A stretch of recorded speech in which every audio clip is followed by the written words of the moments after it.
आमाच्या विशेष बुलेटिनमध्ये आपलं स्वागत आहे। पाहूया विशेष बातमी। आपल्या सर्वांचा उत्साह बघितल्यानंतर लक्षात येत आहे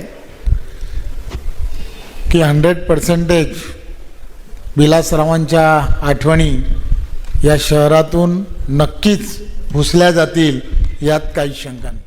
भाजप प्रदेशाध्यक्ष रवींद्र चव्हाण यांनी लातूरमधून विलासराव देशमुखांच्या आठवणी पुसल्या जातील असे वक्तव्य केल्यानंतर राज्याच्या राजकीय वर्तुळात मोठा वाद निर्माण झाला होता। या वक्तव्यामुळे काँग्रेससह विविध स्तरांतून तीव्र नाराजी व्यक्त करण्यात आली होती।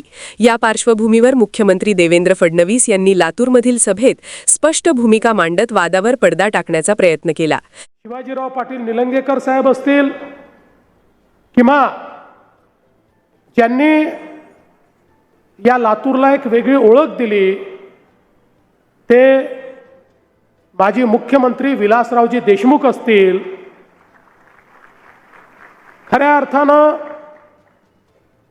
विलासरावजी देशमुख एक असं नाव आहे की जे पक्षाच्या पलीकडे ज्या नेत्यांचा आपण या महाराष्ट्राच्या जडणघडणीमध्ये मोलाचा वाटा आहे म्हणून ज्यांचा आपण आदर करतो त्यातलं एक प्रमुख नाव हे विलासराव देशमुखांचं आहे।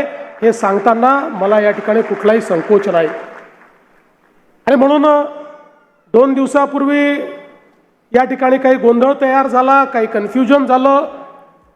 आमचे अध्यक्ष या ठिकाणी आले होते, ते बोलत असताना त्यांना त्या ठिकाणी हे सांगायचं होतं की राजकीयदृष्ट्या आपल्याला नवीन रेकॉर्ड तयार करायचं आहे, पण कदाचित त्यांचे शब्द हे चुकीच्या पद्धतीने गेले असतील, त्याबद्दल त्यांनी दिलगिरी व्यक्त केली आहे। पण मी जाहीरपणे सांगतो, काँग्रेस पक्षाची आमची लढाई असली तरी विलासराव देशमुखांबद्दल आम्हाला नितांत आदर आहे। या महाराष्ट्रातले एक महत्त्वाचं नेतृत्व ते आहे। आमा चॅनलला लाईक करा, बातमीला शेअर करा, सबस्क्राइब फॉलो करायला विसरू नका।